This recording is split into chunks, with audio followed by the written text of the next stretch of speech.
Greetings, I am Titus Naravan Dracovin, Lord and Emperor of the Dracovin Empire, and welcome! Today we're going to continue our discussion on Vampire the Masquerade. We're going to continue talking about it, and I'm going to tell you about abilities and backgrounds today. So let's start with abilities. Now, abilities are chosen very similar to what we did for attributes. That means you're going to give a priority, either primary, secondary, or tertiary. Now, there are 3 columns of abilities. There's talents, skills, and knowledges. Talents are sort of more abilities that you're born with, things that are a little more inborn in your body.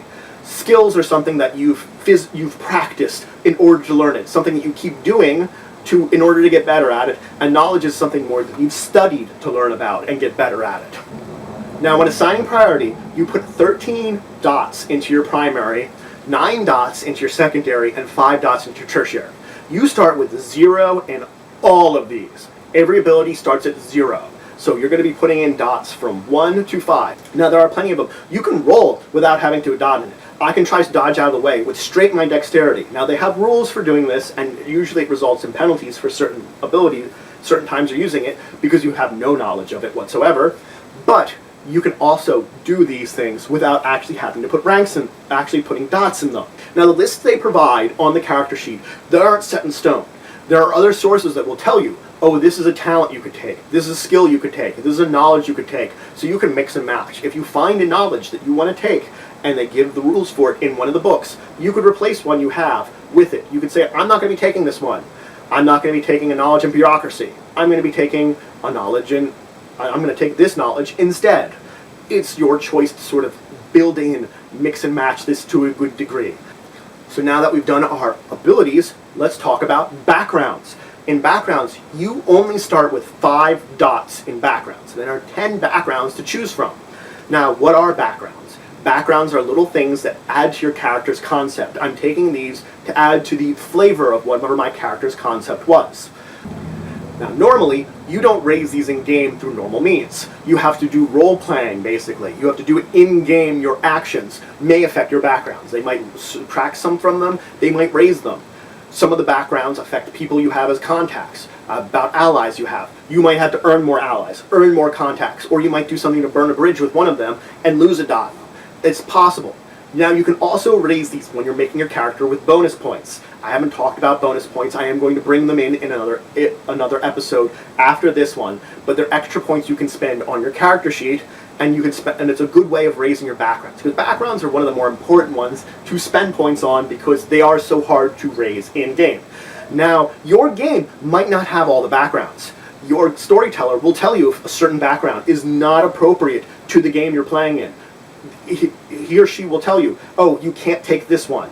Or there might be ones that when you're choosing them, your storyteller will tell you, that doesn't seem appropriate to whatever concept you've defined your character to be. So whatever I'm building for my character that I've already built so far, I might build a certain type of character that when I come to these backgrounds, one's not appropriate to me, then I shouldn't take it.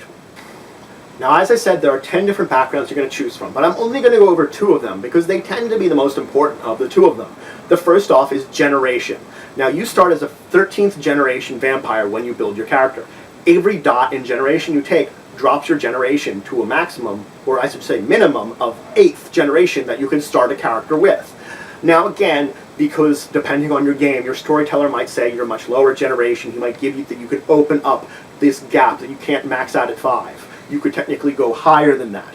But going up any higher than 5, even up to 10, these are within the rules. You can go up to 10 with anything, but your storyteller will tell you when something is appropriate to take. Normally in most games, most average starting characters, 5 is the most you're going to have. Now again, your storyteller might say you have a maximum generation you can take in this game. They might only say you can only take up to 3 dots in it. It's up to them. But generation tends to be very important because the older you are, the more powerful you tend to be, and the easier it is for certain things. But it's a trade-off then too, because you're spending points here, and it's not necessarily having a lot of points in it is where the benefits start actually hurting. While just 1 or 2 points in it, you're not going to be much different from anyone else. Now, the other one I want to talk about is resources.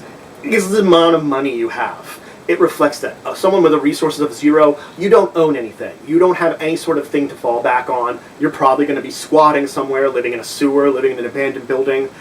when you have resources, you have some sort of monetary value that you could use in the game world. It could represent you buying equipment. You might have to have the appropriate resources to do that.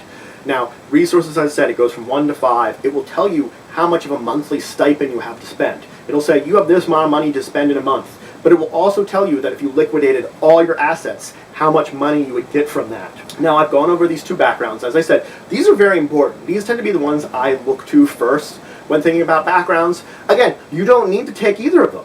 You don't.